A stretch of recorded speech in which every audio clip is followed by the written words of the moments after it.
So I am super thrilled today to welcome Ida Tin here on the stage. We have our live talk here, and before I introduce Ida to all of you guys, I will give you a little bit of intro to everybody. So please feel free to also ask your questions to Ida.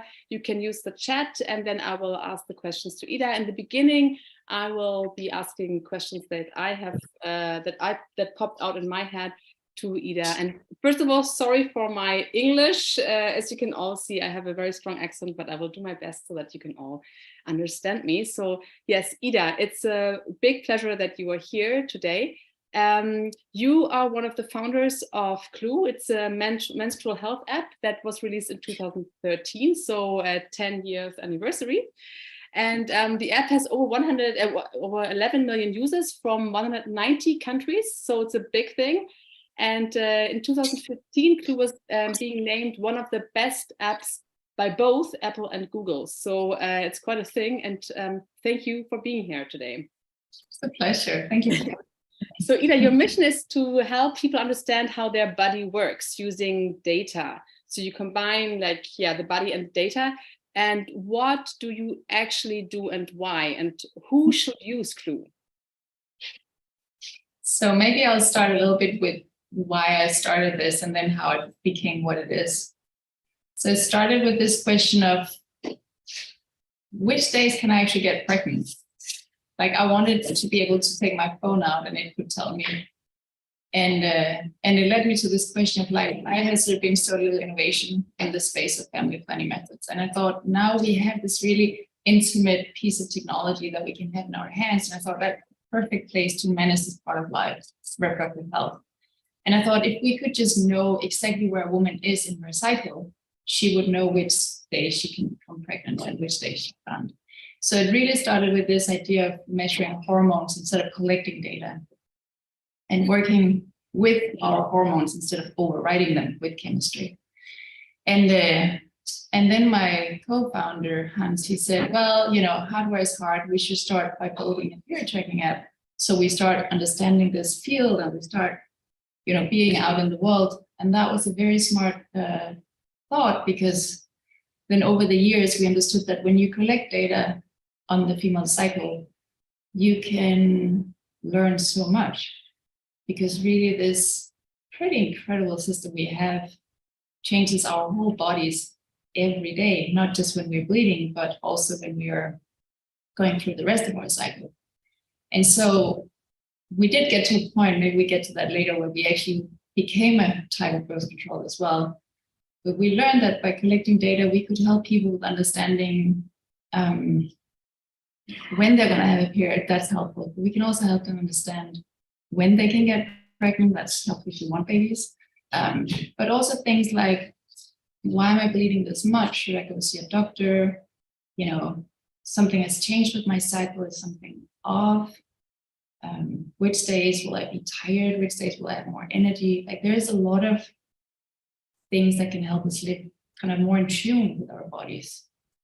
So that was one piece, and that's one part of what people get. So they track data about what's happening in their bodies. What days are they bleeding? When are they ovulating? If they can feel that, they can look at the cervical mucus to know that.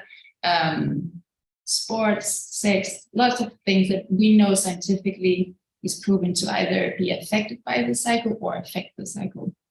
So these are the things you can track. And then what you get back are predictions, when is what going to happen, and analysis, understanding your patterns, and then a lot of educational content, which is also really important. So I'll just say one last thing to what we do. So we do the things that are very obvious in the app, but actually there's a whole other layer, which is about being part of reshaping culture about female health, because very oddly, this amazing magical ability to create humans have somehow become a taboo and kind of embarrassing. I don't know how that happened, but we're trying to just bring it back to being a normal part of life, and pretty incredible one. Also one that causes a lot of maintenance trouble. And before, I mean, later I would like to speak also about data and about the business plan, etc. But I would like to also learn more about you as a person, as Ida Tin. Because before you started being an entrepreneur, you were also working as an employee, not for very long, I know that, but because you decided to do your own thing. Why did you choose that path and not another? It is true, I've been employed, but I've only ever been employed as a dishwasher in an Italian restaurant as a teenager. I got fired on day 2. Then I worked making photocopies in a real estate agency as a teenager, and I got fired on like day 3. And then I got employed in KPMG to be an organization consultant in India, and I got fired before I left. And honestly, I think I have good reasons. It wasn't me. That's how I feel. But nevertheless, I really came out with this sort of, especially after the KPMG one, I was like, I don't ever want to work in a corporate. The guy who fired me, he said, "You don't have corporate mindset." And I was like, I think that's a compliment. I was like, no, you're right. This doesn't fit me. So I have actually never really worked anywhere, to be completely honest. And it's not that I didn't want to work anywhere. It's that I had ideas that felt deeply meaningful to me and that I just really wanted to do. And they felt more attractive than anything else I can think of, including earning money. I was very poor many years. And I wanted to be an artist, and then I got lost in a university in London, literally got lost in the hallways. It's a very random story. But I ended up interviewing for a course that I hadn't signed up for. They knew I wasn't the applicant, and nevertheless, we had the interview, and I started the course. It was so surreal. And it was called Enterprise Management in the Creative Arts. So it was meant to give business skills to creative people. And that kind of got me into this entrepreneurial track. That's interesting. Yeah. And now you're there to stay, I guess. I don't know. I still have a lot of maybe dreams about doing art. In some way, I never became an entrepreneur to be an entrepreneur. I became an entrepreneur because there was a problem I wanted to solve.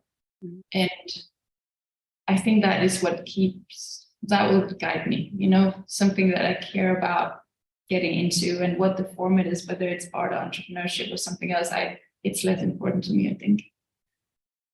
And as I said in the beginning, Clue has been on the market for 10 years now. So your work focuses on female health, as you said in the intro. And as we all know, 50% of our population is female, so it's a huge market. But speaking about medicine and speaking about prescriptions, pills, etc., it seems that the medicine has overlooked female health, at least until recently. Why is that, and what can we do about it? So it's really interesting because I was at a webinar yesterday, and it was the former boss of the FDA in the US, and he was talking about, so this question came up, like, why were women excluded from clinical trials for medication?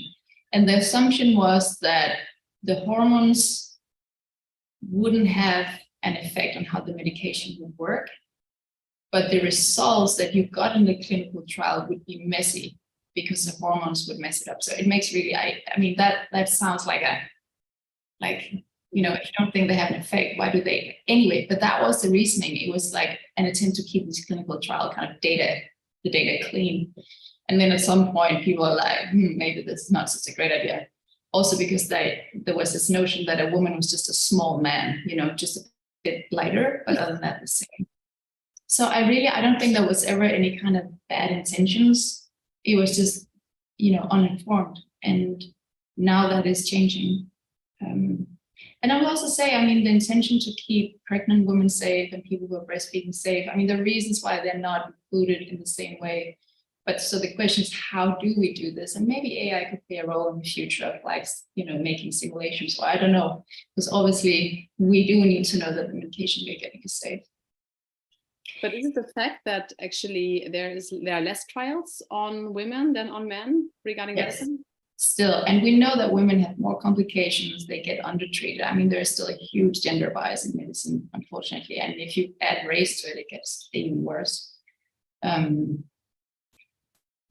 My sense was that it wasn't because kind of the food sharing app and the ride sharing app and the news app and the million other apps didn't work for women, that this new part of technology emerged, being femtech. It was because it was this part of life that technology had just overlooked. If everybody who builds it had never had a period, like why you wouldn't think about periods instead of this sort of blindness really to this other part of life. And it was like, so we started talking about periods, and that became easier to talk about. And then suddenly we could also talk about, endometriosis and abortion, grief, and menopause, and cysts, and all the many other things that's happening. And then women started building technology, and that's how this sector emerged. So I think it's a cultural problem more than anything. It's kind of a cultural blindness. People also say that you're the mother of femtech, not only the mother of kids, but also the mother of the word femtech. It actually became some sort of a business category, I would say. How would you describe it? Because there are more and more health apps also specifically designed for women. Is that like something to describe that, or? So the way I am defining femtech, and I don't know if I have any authority to keep doing that, but at least how I did it to start with was it's technology, it's services and products that leverage technology to address the needs that we have because of our unique biology.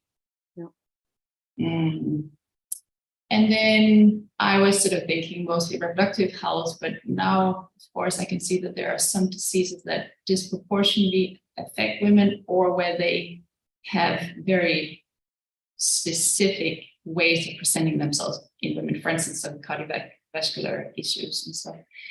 But I think it's very fair to expand the category. I think sexual health can definitely be there, maternal health, pelvic health. I mean, there's lots of categories, probably mental health too. And there are actually more and more apps actually popping up like mushrooms at the moment. But when you started 10 years ago, I guess that was a complete different landscape. It was a very different landscape. When we started looking at period tracking apps, there was maybe like 2 in the App Store. The biggest one was a Chinese company. It's still one of the biggest ones, which is when we're going to talk about data privacy, I think a little bit of a concern, actually a huge concern. And just in brackets, the other very big player in the market flow is from Belarus, which is also, I think, a very big data privacy concern, even though they have like officially moved. But yeah. So no, there were no industry, and it's cool to see it's emerging, and not just the services and the products, but also the incubators and the funds and the podcasts and the gatherings, and really the community is forming, and it's global. It's happening, here in America, in Israel, Middle East, in India, in Japan, in South America. It's really truly global. And Clue also cooperates with like a lot of universities like Stanford, Columbia, the University of Washington, and others. And you would like to advance female health research, if I understood correctly. But what exactly is your aim, and what exactly do you do with those universities? Like, do they get the data, or do they work with the data? Yeah, so how this came to be was that so at the very beginning, we didn't collect any data. The data would only be on people's phones, because we were like, we are not ready to hold your data. We really wanted to make sure that we didn't collect more data that we could give back to users in a meaningful way. And then over time, we built a backend, and we were like, okay, we feel both we can do this and know that it's safe, but also we have built the features that make it meaningful to collect this data. And so we had this very large data set, and we started getting approached by researchers who said, hey, I'm a PhD researcher or whatever, sitting in business university, and I'm doing a study on this and such. And the data set you have is like, wow, because all the textbooks you find in the library about female health, they were built on clinical trials with small numbers of people, and usually white graduate students. So there is like all kind of problems with the representation of those data sets. So we sat on this thing, and you could just see the research, they just had Christmas lights in their eyes, like, because there's no way some single researchers can go out and get millions and billions of data points like we had. So it was a very unique moment in research where suddenly this was possible. And we thought, you know what, actually, it makes sense that we support research and make the world smarter about female health. And we communicated this very clearly. I hope people feel that at least we really try to communicate this very clearly to users and say, we want to have your permission to use these data, of course, non-identifiable data sets, and share them with selected researchers, very careful. And there's no money exchange. It's not a business model for us. Actually, we spend a lot of money on it because we employ, our own scientists and people to form these partnerships.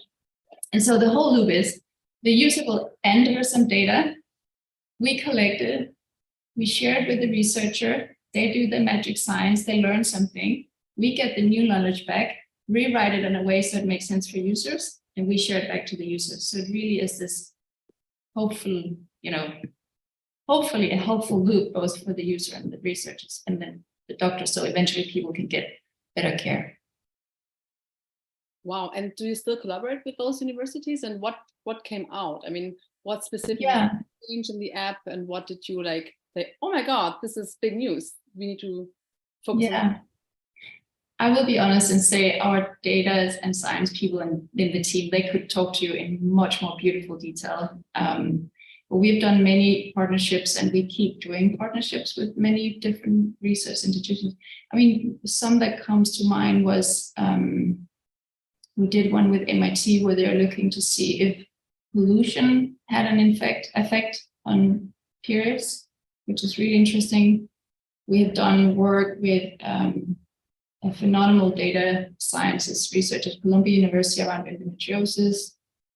We did a feature for being able to help people understand if they're very likely to have PCOS. We can't diagnose, but we can be like, go talk to a doctor about this, which we also did with the university. I'm forgetting who, but they were like the most forward, like at the very edge of thinking about PCOS and researching PCOS was a university in America. We did one where we looked at symptoms for PMS, because that's something that, many experience, but there's actually very little research on exactly what are the symptoms, and there's a lot of disagreement on like what are considered actual symptoms, and this is like, it's hundreds of things. So we did some work on that.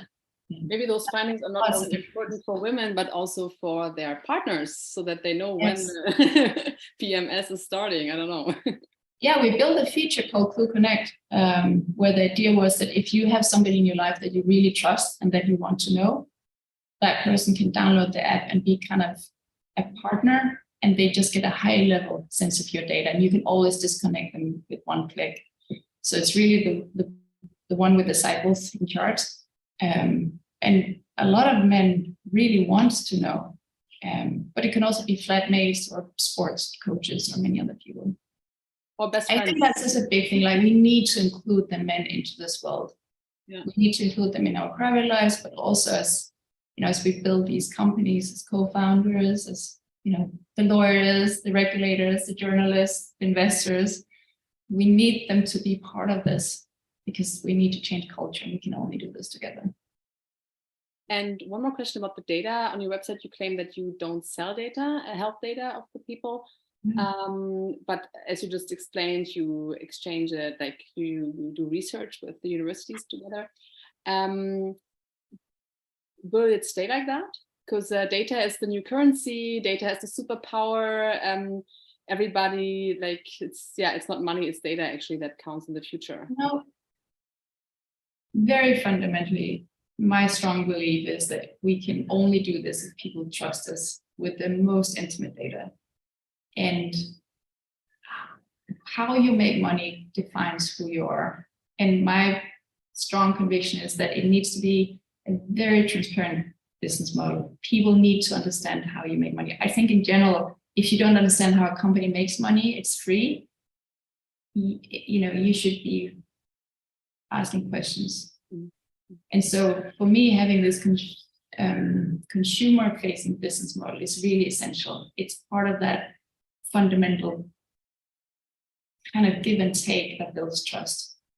And yeah, I have gotten many emails over the years where people wanted to buy data, and it's just that's like, what's the point? I mean, it's like the point of building Clue is to do something helpful for people. Why would I sell their? I don't know. It's just. But still, you as a company also need to live. You need to yes. Yeah, you need to pay your rent. You need to eat. Let's talk Yes. maybe briefly about money. You raised a lot of money during the Clue journey until now, and I mean, I think you are actually one of the female founders that raised most of the money in history. If I like. Maybe in female health, there's definitely people that there's one company that's raised a lot of money, which is Maven Clinic. They raised 300 million. They're the first unicorn born in femtech. So there's definitely women who have raised more money than I have. And I should also say I raised all this money with my male co-founder. Yes, you need to live as a company, and it is true that you constantly have these ethical and pragmatic struggles, and that's why investors, like who you have chosen as investors, are important. And I will be honest and say there's a huge pressure as a company. And when you have raised money like we have, you are on this track where you have to make money. And it's not an ideal model, honestly. I think if I were to do this again, I would try and bootstrap and have the freedom to really always 100% be able to choose what feels the most aligned. But of course also want something in return, I guess. It's just the pressure of always of growing and making more money. And I would say so far I don't think we've ever done anything. I know that we've never done anything that felt like it was compromising our sort of ethical foundation.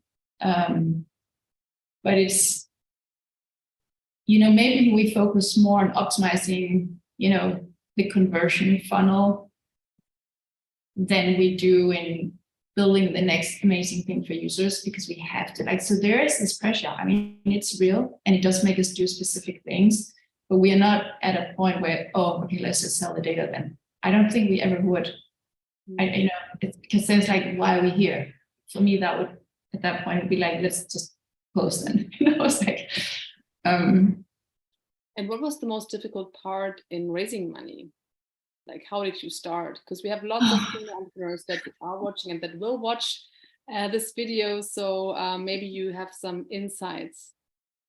It's always been super hard to raise money. And I speak to many young companies in femtech, and it's so hard. It's so hard. It's harder than it should be. Honestly, I felt that many times during the journey. I was like, look, we have the numbers. We have the team, we have the vision, we tick all the boxes. And then they're like, no, we get no again and again. And you're like, why? Like, what's the hidden X that we don't see? And it's really hard not to just be at some point be like, it must be like a cultural thing. Maybe it's the subject matter. Maybe it's like, is it me? Am I just really crap at pitching on like what's going on? But I think I've seen enough now that I'm like, I don't think it was just me, or us. I think there's something more systematic or systemic going on.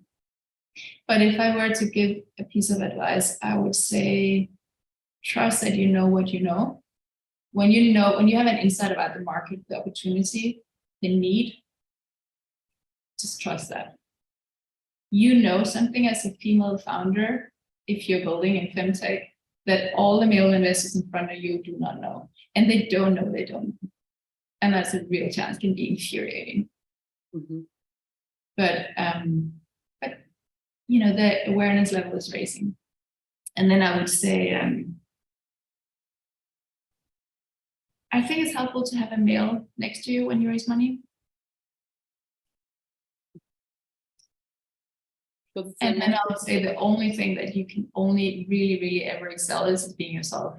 And that's so hard. But there's so many narratives of what it takes to pitch and how you have to especially if you do it in America where people are more bold and they're more bragging. it's a fine balance, because you can also not stand and be like, yeah, that doesn't work. But be your strongest self. Be you, but be your strongest. Mm-hmm. And then be systematic about how you run the process, get help from people who've done it before, and then try to really be pushing for no's fast, because you can waste so much time talking to investors. And then actually, okay, all of that is good. But if I were to say only one thing, I would say every time you've had a meeting, make sure that you learn something. Ask lots of questions. You think that you are there to just present. I would change the framing on that and be like, you're there to learn. So you're sitting in front of people who've seen a lot of companies and know a lot about building companies. Ask them like, what do you think is not working? What am I lacking? Or what makes you excited about this? What else have you seen in the market? Like, ask all the questions so that you walk out smarter after that meeting. That's a good idea, yeah. You also launched like a community investment round. What exactly did you do there? What is it? Yes. I should also really add that I'm not operational anymore. I cannot take credit for any of the amazing stuff that the team is doing at the moment. So this was neither my idea nor my work or effort. I did very little. But yeah, the idea came up to do a crowdfunding campaign, which is an opportunity for anybody to be an investor in Clue. And we were kind of, why haven't we done this before? Like, it's like awesome. Because there are many layers in it. So we broke 2 records as we did that. We did, so it was the campaign with the most people participating. I think it was like 5,000, almost 400. And the second one was the highest percentage of female investors.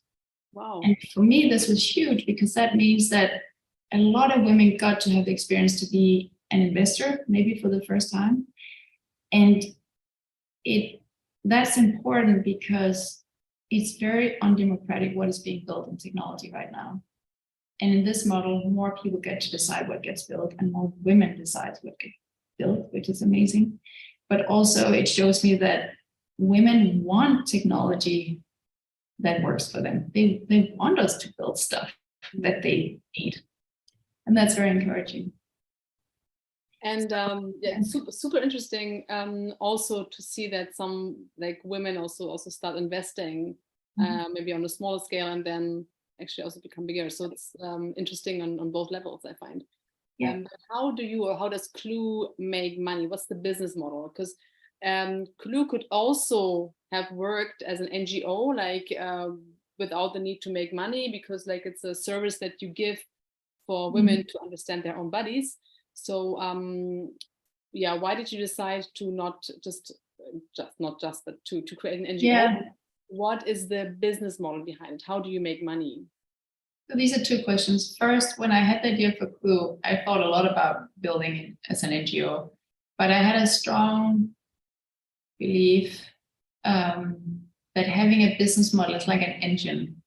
It'll give you resilience, and it'll give you reach, and it'll make you more independent, make you more sustainable.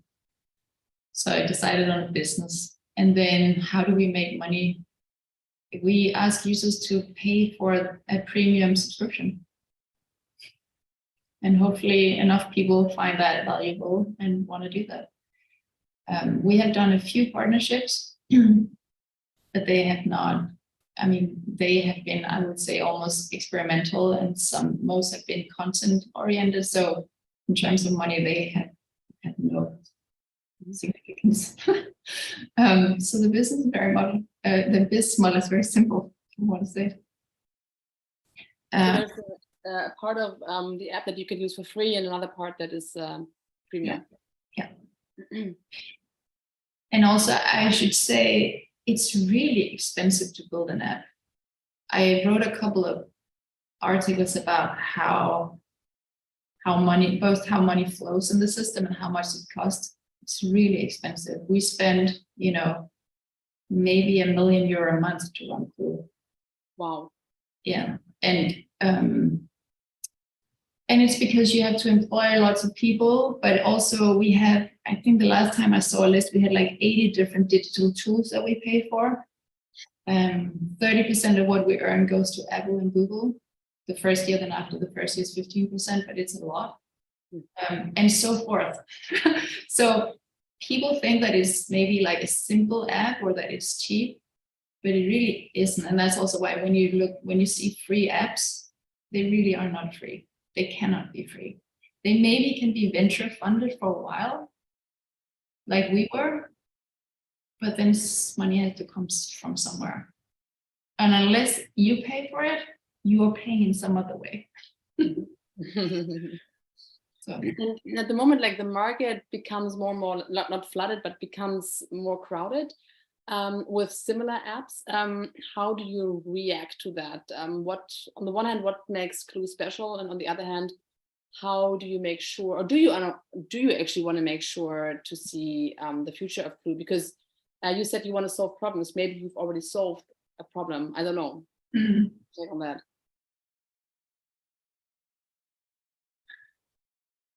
I don't feel we have solved the problem, because it's like a balloon. The more we know, the bigger surface area, the more we see all the gaps and things we are not solving yet, both sort of practical things and also culturally. So I feel there's so much work still to be done. I think some of what we have been good at Clue that I hope we can stay being good at is being very tuned into what people need, also emotionally. Like it's so, female health is special because it's so close to heart. You know, it's like, it's really our innermost, stuff. And I think Clue has been good at like sometimes providing things that people like, oh, I needed that without being able to articulate it. And I should give a lot of credit to one of my co-founders, Mike Levine, who was a user research ninja in the beginning, who really was good at that piece. And the competitors, like there are a few other apps at the moment that help women track their cycle.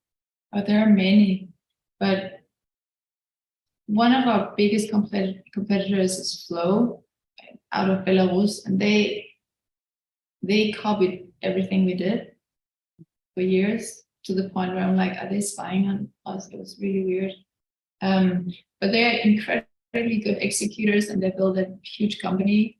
When I see them, I still have this feeling that in their DNA, they don't really care about female health. It's two men that started it, and a lot of the content that they produced was kind of just like off. Like they had this piece with the headline, "How do I make my pussy smell better?" It's like, what? Oh my God. It's like you guys are not getting it. It's like, so so I have a lot of respect for kind of their business side in a way, but they also, I mean, they got called out for doing illegal things with their data. They were breaking data privacy rules. I mean, they have been willing to do all the things that we were not willing to do, or that we didn't want to do. And it has paid off for them in a massive way. They raised much more than we have there. And that's frustrating to see that the world is. So what I think we can do better is keep telling users what the difference is. Mm-hmm. And also transparent about your data policy, probably. So yes. If you're transparent, why is the other company not transparent? Why is there a gap? Yes. I mean, we tried to write the privacy policy so it was education, like it was really meant to be read and understood, and you would be like, okay, this is actually what happens. Whereas usually it's written in small print and in a way that is like you cannot read it. And so we've done many things to try and lift the. And I mean, I don't know, in the end, you have to match with where users are so you can try and educate the market. And I think people care much more about data privacy now than they did when we started. When GDPR came into place in Europe, the General Data Protection Regulation, we were already pretty much compliant just because that was how we thought about the world. not because anybody told us that we had to, or because users asked for it. Nobody asked for that. But I think now you are asking about it. It's great. So I hope it's a winning strategy, also from a business perspective. I know it is for me, but so. Well, what I also found interesting is that in other interviews, you talked about creating an ethical business. That was your goal, your aim, that you want your business to be ethical. My question on that would be like, how do you then bridge the gap, or is there actually a gap you need to bridge between your own ethical beliefs and investors that might want to have a big return, or that want to guide you into one direction, or that want to persuade you to do something that you actually would not do? So you asked me about good advice for raising money. Choose people you believe have a good value overlap with you. That's really important. And it's hard to know. And I would say, I think it's a totally broken system, venture capital. And I think there is a gap. And I think you get squeezed as a founder. And I think investors get squeezed by the limited partners. And I think the whole world is like only focused on making money, and it's not good.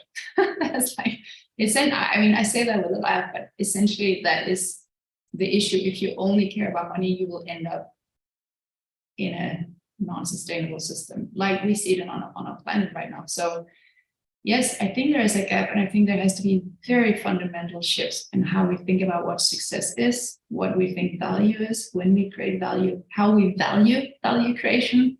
So yeah, it's a huge issue. So my values can also differ from your values, but it probably is about like stating what your core values are and not shifting away from them. Maybe. I didn't get that. I turned the volume up. That might help. Can you say it again, please? Sorry. No, but like if I understand correctly, it's like it's more about values, and that you do not try to like shift too much to the left or to the right, like to stay with your core values. Yeah. So, but of course, on the other hand, each person has different values. For some people, it might completely be okay to sell the data. I don't know if that person exists, but maybe. Oh yeah, thanks. So maybe it's also a matter of informing and of letting people know, and of like. Yes. Yeah. Yes, I think that's extremely important. I mean, in the best sense, that is what a brand would be a transparent display of who you are, like what creature this company is, what you stand for, what you believe in. So people have a fair chance to navigate and be like, I like that and I don't like that. Yes, I think it's a very important role to keep communicating what you believe in, and then of course have the integrity and that you actually do what you say you're going to do. That's sometimes also a problem, of course. I have two questions here from the crowd. I will ask those questions, then I will continue with my questions. The first question is, are you planning any new features or apps?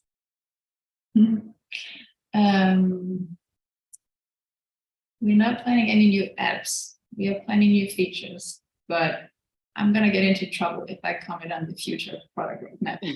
But there will be something, so you have to stay tuned. Yeah. Yours. And the second question is, what has been the most remarkable user feedback? Oh,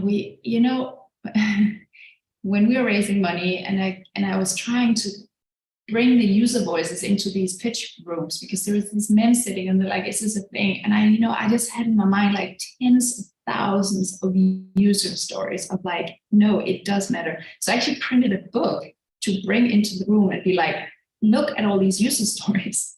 And so, I mean, people who found out that they had a pregnancy outside the womb, which is a life-threatening condition, they found out early because they were tracking. Or there was an opera singer who, was tracking because her voice was different throughout her cycle. Wow, interesting. I mean, kind of unfortunately, but the classics, people who have endometriosis or PCOS, and it takes years and years and so much agony to get diagnosed. And then when they can show the data to the doctor and be like, no, look at this, they're like, oh yeah, that is actually strange. And like, yeah, I've been telling you for years, but having the data really makes a difference. People can advocate for themselves. People who get pregnant, who wants to get pregnant. And Clue has started as a startup in Berlin. So it's Berlin based, and now it's, I would say, rather one of the bigger companies, like not a small startup anymore. And I would like to know what has changed during that journey, like especially in your team or in your work environment. Is this something that you miss actually from the time of the beginning or when you started the Clue? It has been 10 different companies already. I mean, it really has, and so many people have flown through, you know, done their magic and gone on to another thing. And that's true across the whole organization, including myself, and all the founders. There's no founders there. Do I miss it? I think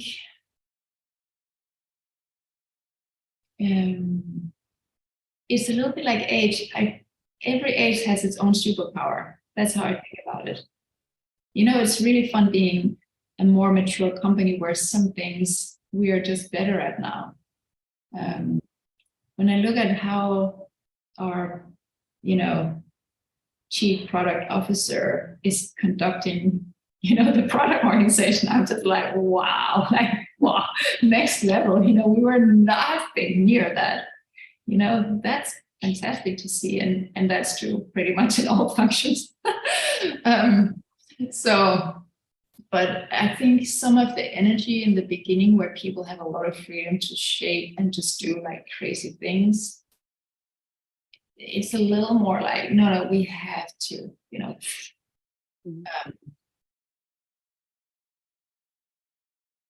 I have no regrets, and I don't want to go backwards. Yeah, interesting. Because when people start an enterprise, they always have to try to foresee the unknown, and they have to guess what the future might look like. And sometimes the estimates go wrong, sometimes they don't, sometimes they go in a completely different direction. Can you tell me maybe what was the most unexpected thing that occurred during those last 10 years?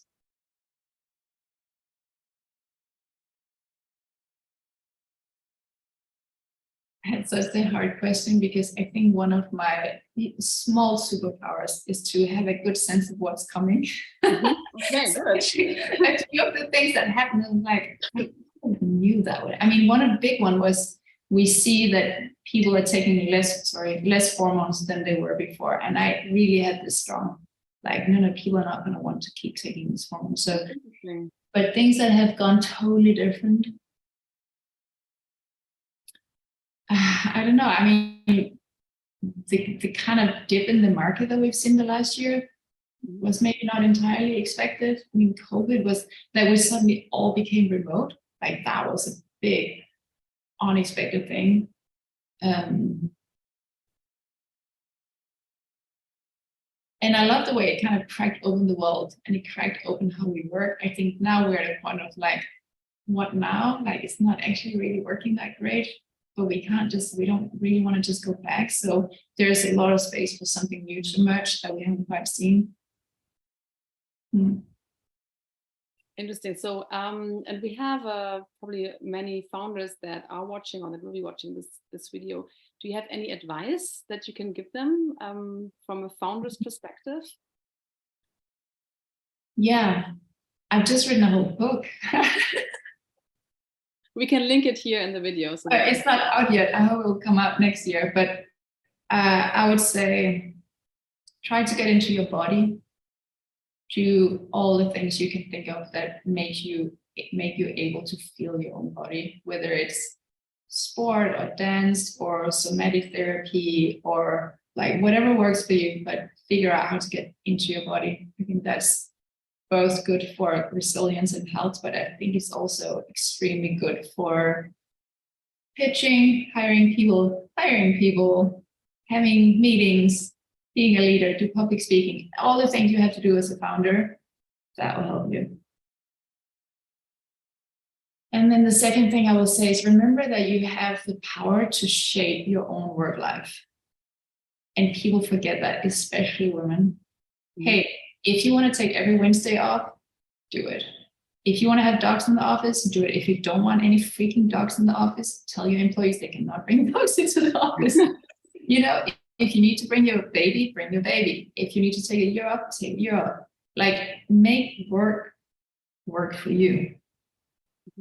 And if you are a decent human and you're good at listening, it probably will work for your people too. That makes a lot of sense.